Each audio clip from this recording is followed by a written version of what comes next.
Ayan naman guys, si Ana gumagawa siya ng vape. Ayan, napakagaling nitong gumawa ng vape eh. Ayan siya oh.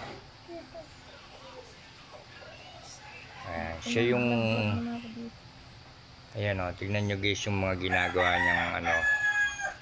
Oh, ayan oh. Oh, ayan siya oh.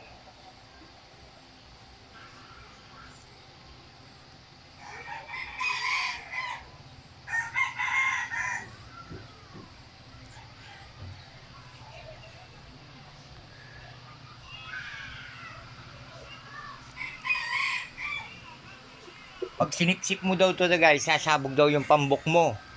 Sasabog yung tuwa. Nguso. Sigurado hindi ka na makakaulit.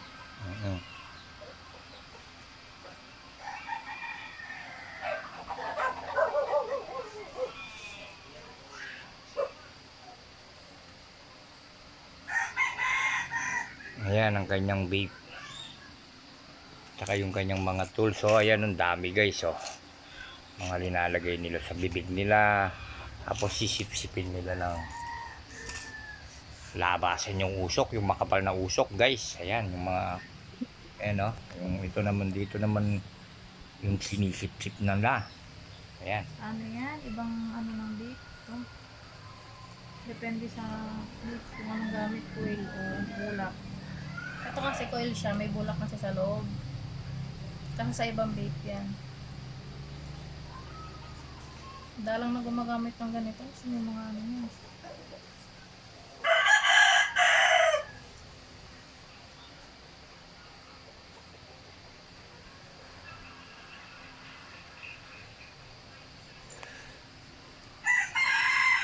Tignan natin ito.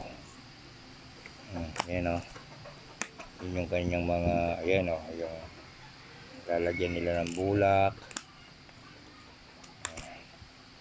Yun yung, ano yung kinakain yata nila yun, yung karayom na maliit.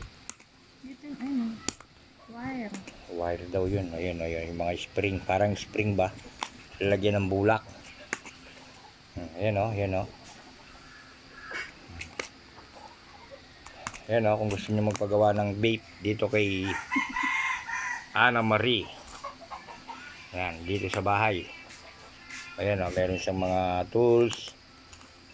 Ayan, lalagyan niya ng bulak.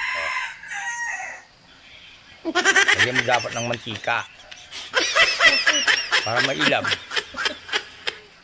Ayan, so guys, salamat guys.